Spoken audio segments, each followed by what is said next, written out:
sejahtera bagi kita semua. Selamat pagi Ibu Bapak Saudara-saudari yang diberkati Tuhan. Kembali lagi dalam program Morning Call GPIB bersama saya Pendeta Elvano Rizdo Suisa. Saat ini saya melayani sebagai pendeta jemaat di GPIB Eklesia Tebing Tinggi Jambi, Hospelkes Mitra PT Trimitra Lestari. Ibu Bapak Saudara-saudari yang diberkati Tuhan, sebelum kita mengawali segala aktivitas pekerjaan dan pelayanan kita di hari ini, terlebih dahulu kita akan membekali diri dengan membaca dan merenungkan firman Tuhan, sehingga kiranya ketika kita dapat menjalankan tanggung jawab kita tetap berada dalam penyertaan tangan kasih Tuhan. Oleh karena itu Ibu Bapak, sebelum kita membaca dan merenungkan firman-Nya, terlebih dahulu kita akan berdoa. Kita berdoa. Pertama-tama kami bersyukur kepada Tuhan karena kasih dan anugerah Tuhan yang Kau senantiasa limpahkan dalam kehidupan kami. Sehingga sampai saat ini Tuhan, kami semua dapat menikmati karya keagungan Tuhan dalam kehidupan ini. Dan jikalau Tuhan di saat yang ada ini, kami juga akan mengawali setiap pekerjaan dan pelayanan kami. Kiranya Kau senantiasa tetap menjaga dan memelihara kami, membukakan hati dan pikiran kami, dan menguasai kami dengan Roh Kudus-Mu Tuhan, agar apapun yang kami kerjakan di hari ini dapat menjadi dupa yang harum di hadirat Tuhan, dan keberadaan kami juga dapat menjadi berkat di tengah-tengah kehidupan kami. Bersabdalah ya Tuhan Yesus, karena kami semua telah siap untuk membaca dan merenungkan kekayaan firman Tuhan. Amin.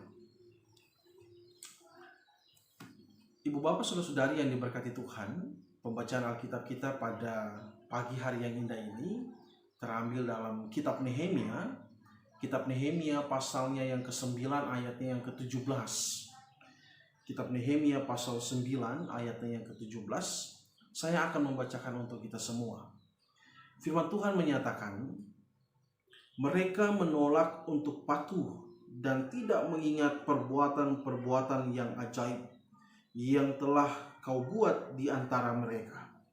Mereka bersitegang leher, malas berkeras kepala untuk kembali ke perbudakan di Mesir.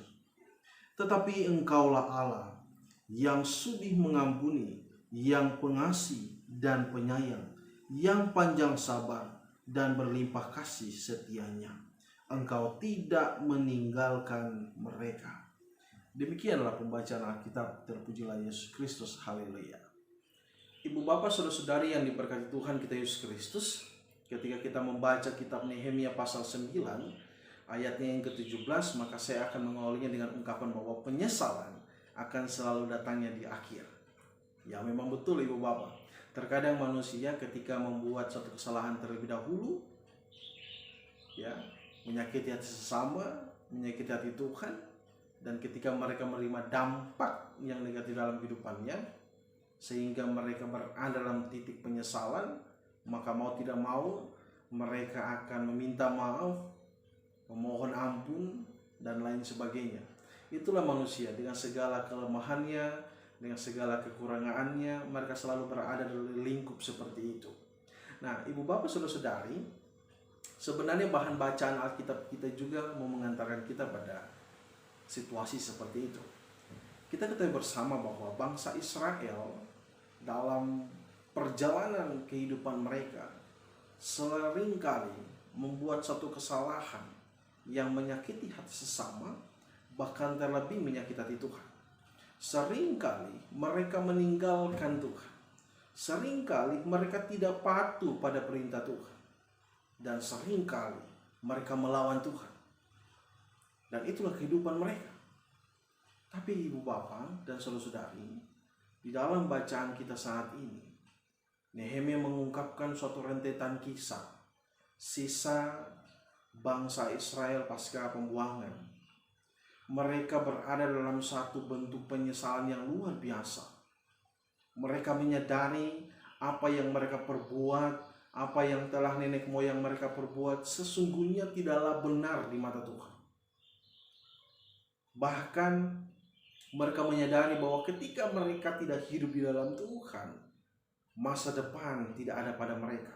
Memang betul Ibu Bapak. Mengapa demikian? Allah adalah sumber masa depan yang indah dalam kehidupan bangsa Israel. Kita dapat melihat ketika kita membaca Alkitab Perjanjian Lama, bahkan sampai Perjanjian Baru, bahkan kita sampai detik ini, tanpa ada turut campur tangan Tuhan, kita tidak ada sampai pada titik ini. Itu luar biasanya Allah dalam kehidupan kita. Oleh karena itu, Ibu Bapak, saudara-saudari yang diberkati Tuhan, Nehemia pasal 9 ini mengungkapkan tentang pengakuan dosa dan permintaan doa dari bangsa Israel. Dan ini sangat penting agar bangsa Israel dalam perjalanan kehidupannya tetap berada dalam penyertaan tangan kasih Tuhan. Sebab jika tidak, mereka akan selalu berada dalam terpurukan kehidupan mereka. Itulah Ibu Bapak, dalam bacaan kita mengungkapkan di ayat ke-17 yang pertama dikisahkan Ibu Bapak ya. Mereka menolak untuk patuh dan tidak mengingat perbuatan-perbuatan yang ajaib yang telah kau buat di antara mereka. Mereka menolak. Mereka hidup di dalam kemunafikan, memanfaatkan segala sesuatunya hanya untuk kepentingan sendiri. Dan ini yang Tuhan tidak suka dalam kehidupan bangsa Israel. Dan mungkin ini juga menjadi catatan bagi kita, agar kiranya kita menjadi orang-orang Kristen yang tidak munafik. Jangan hanya indah di balik penampilan, tetapi hati dan pikiran kita juga harus indah. Kekristenan kita tidak hanya dinilai dari aspek aspek tampak kita dari luar, tidak Ibu. Tetapi ada jauh yang lebih penting, yaitu kekristenan kita harus juga dihadirkan dari hati dan pikiran kita, agar kita semua tidak menjadi orang-orang munafik dalam kehidupan ini. Ya, seperti itu. Yang kemudian dikatakan lagi, mereka bersih tegang leher, malah berkeras kepala untuk kembali ke perbudakan di Mesir. Ibu Bapak, ini yang lucu, Ibu Bapak ya. Tuhan sudah memberikan segala yang terbaik dalam kehidupan umat manusia, tapi terkadang manusia kurang mensyukuri itu semua. Ya. Banyak kasus Ibu Bapak yang hadir dalam kehidupan umat manusia. Sesungguhnya kita harus mensyukuri segala berkat Tuhan, tetapi karena keduniawian kita lebih menguasai kehidupan kita, maka seringkali kita melanggar apa yang Tuhan telah tetapkan dalam kehidupan kita. Kita lebih penting untuk mencukupkan diri kita sendiri, kepentingan diri kita sendiri, tanpa melihat yang lain. Padahal Ibu Bapak, kita terpanggil untuk dapat menjadi orang-orang Kristen yang dapat merangkul, yang dapat menolong, yang dapat menjadi obat bagi mereka yang membutuhkan. Dan kita juga orang-orang Kristen diajak untuk selalu taat dan setia kepada Tuhan yang mempunyai segala-galanya dalam kehidupan ini. Oleh karenanya buka hati dan pikiran itu, jangan keras kepala. Coba terimalah berkat Tuhan itu dan selalu mensyukuri atas segala berkat Tuhan itu. Karena Tuhan mau memakai kita juga untuk menjadi saluran berkat bagi banyak orang. Melalui setiap pekerjaan kita, setiap pelayanan kita, setiap perilaku kita, bahkan pemikiran kita. Ini hal yang penting Ibu Bapak. Oleh karena itu, firman Tuhan mengajak kita jangan sampai kita berada dalam penyesalan dulu, baru kita datang kepada Tuhan. Tidak Ibu Bapak. Pada saat ini Nehemia mau mengajarkan kita untuk kokoh dalam iman kita, untuk selalu berpegang teguh pada pengajaran-pengajaran yang Allah telah tetapkan dalam kehidupan kita. Ini SOP kita Ibu Bapak.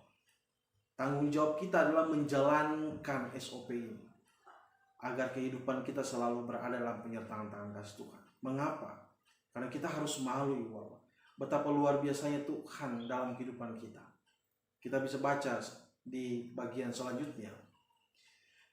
Tetapi engkaulah Allah yang sudi mengampuni, Allah yang sudi mengampuni, yang pengasih dan penyayang, yang panjang sabar dan berlimpah kasih setianya. Engkau tidak meninggalkan mereka, tidak meninggalkan mereka. Ibu Bapak, kalau kita melihat konteks bangsa Israel, berapa kali sih bangsa Israel menyakiti hati Tuhan? Sudah banyak sekali tindakan bangsa Israel yang menyakiti hati Tuhan. Bahkan terlebih meninggalkan Tuhan.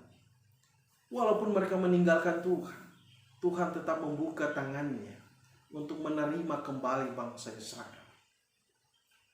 Tuhan tetap membuka tangannya untuk mengampuni bangsa Israel.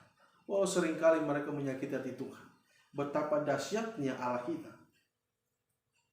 Ibu Bapak, dari pembacaan Alkitab saat ini, saya mau mengatakan bahwa ingatlah, orang-orang Kristen disetting dan dicetak untuk menjadi orang-orang yang penuh kasih dalam kehidupan ini.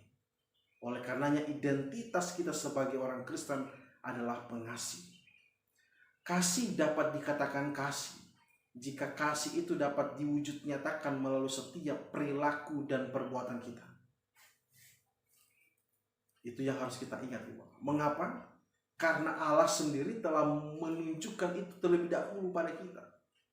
Oleh karenanya kita yang sudah melihat segala karya Allah itu, harusnya kita dapat mengejawantahkan itu dalam setiap kehidupan kita.